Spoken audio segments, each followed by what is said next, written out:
আপনার আমার মৃত্যু এই নির্বাচন কমিশনের কাছে কেবলমাত্র একটি সংখ্যা। অথর্ব নির্বাচন কমিশন বলে হাদির মৃত্যু নাকি একটি বিচ্ছিন্ন ঘটনা।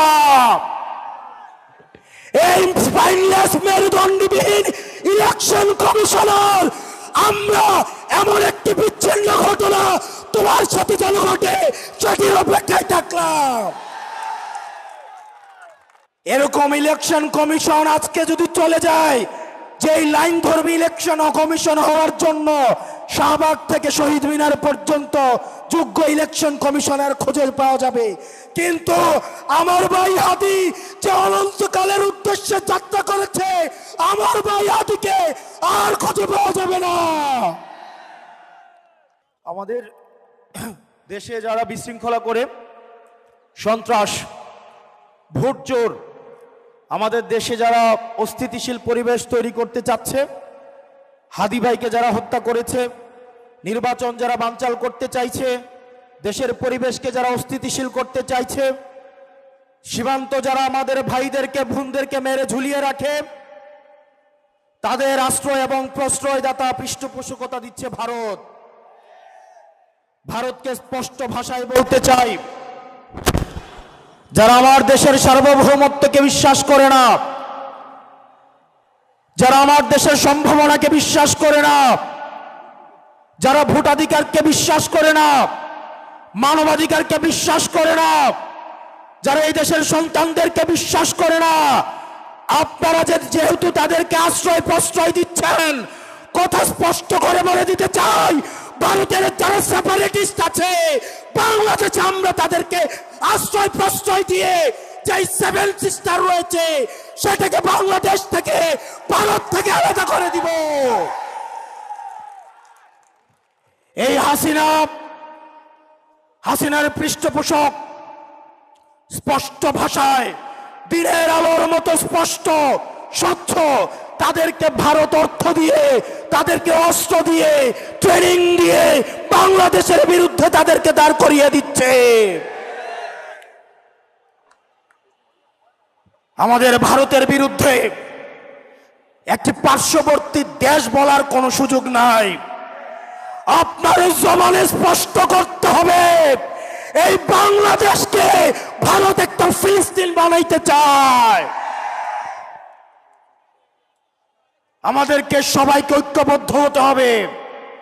ক্ষমতার জন্য, গদির জন্য, মন্ত্রণালয়ের জন্য যারা দিল্লিকে কিবলা দিচ্ছে, এই বাংলাদেশের স্বাধীনতা তারা তৃতীয়বারের মতো বিক্রি করে দেওয়ার প্রস্তুতি নিচ্ছে।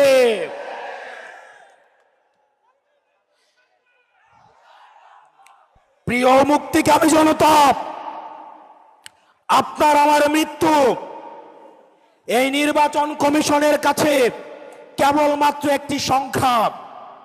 অথর্ব নির্বাচন কমিশন বলে হাদির মৃত্যু নাকি একটি বিচ্ছিন্ন ঘটনা। এই স্পাইনলেস মেরুদণ্ডবিহীন ইলেকশন কমিশনার, আমরা এমন একটি বিচ্ছিন্ন ঘটনা তোমার সাথে যেন ঘটে সেটির অপেক্ষায় থাকলাম। ইলেকশন কমিশনার কাদের প্রেসক্রিপশনে নিয়োজিত, কারা তাকে নিয়োগ করেছে?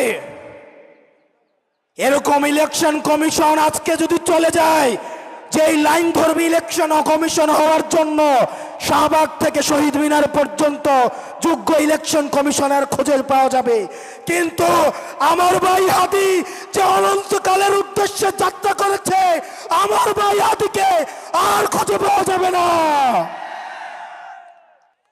প্রিয় মুক্তিকামী সংগ্রামী জনতা, আপনারা জানেন আমাদের দেশের এক শ্রেণীর আওয়ামী লীগ রয়েছে, তারা শিক্ষক পরিচয়ে বিশ্ববিদ্যালয়গুলোতে কার্যক্রম পরিচালনা করে, যারা টকশোজীবী নামে হচ্ছে টেলিভিশনগুলোতে হত্যার বৈধতা উৎপাদন করে, যারা নাট্যকর্মী পরিচয়ে, যারা নাটক সিনেমাতে আমাদের মতো সংগ্রামী মানুষের মৃত্যুর বৈধতা উৎপাদন করে, এই বিশ্ববিদ্যালয়ে নীল দলের যে বাচ্চাটা শিক্ষকরা রয়েছে তাদেরকে ধরে ধরে এই বিশ্ববিদ্যালয় থেকে বের করে দিতে হবে। এই নাটক সিনেমা থেকে আওয়ামী মুজিবের বাচ্চাটা এসব শিল্পী কর্মীদেরকে দেশ থেকে বের করে দিয়ে ভারতে পাঠিয়ে দিতে হবে। টকশোজীবীদের উদ্দেশ্যে এই ভারতীয় আধিপত্যের বৈধতা উৎপাদন যারা করছে, যেসব টকশোজীবীরা আপনাদের তাদের এই ফেসিস্টদের মানবাধিকারে আপনারা যারা বিশ্বাস করেন, তারা মুসলিমের মানবাধিকারে বিশ্বাস করে না। আর দিন শেষে আজকে এই বেদিতে আপনারা যারা বসেছেন আর যারা আসেন নাই, আপনাদের দুইজনকেই বলি, ক্ষমতার লোভে অন্ধ হইয়েন না। আজকে যদি আমার বুকে গুলি লাগে, আমি জানি এই ধরনের একটা প্রোগ্রাম হবে, এসে বক্তৃতা দিবেন, তারপর চলে গিয়ে আবার হচ্ছে সিট নিয়ে নেগোসিয়েশন করবেন। অনেক দল রয়েছে, যেহেতু আরপিও সংশোধন হয়েছে, এখন অন্য দলের মার্কায় নির্বাচন করতে পারবে না বলে নিজের দলের মার্কা বিলীন করে দেওয়ার জন্য তারা রেডি হয়ে আছে। এগুলো দিয়ে জাতীয় ঐক্য হয় না। এসব জাতীয় ঐক্য এগুলো মেকি। আমাদের হাদি ভাইয়ের রক্ত এই জাতীয় ঐক্যের আঠা হয়ে আসুক, সেটা আমরা চাইনি। আপনারা যদি দেশের প্রশ্নে, সার্বভৌমত্বের প্রশ্নে, বাংলাদেশের প্রশ্নে দলীয় স্বার্থের ঊর্ধ্বে উঠে আমরা 1 আগস্ট, আমরা 3 আগস্ট 2024 সালে এই শহীদ মিনারের বেদিতে দাঁড়িয়ে যেভাবে আমরা ফ্যাসিবাদের বিলোপ এবং নতুন রাষ্ট্র ব্যবস্থা বিনির্মাণের যে এক দফা দাবি দিয়েছিলাম, আমাদের সেদিনের মতো আবার ঐক্যবদ্ধ হতে হবে।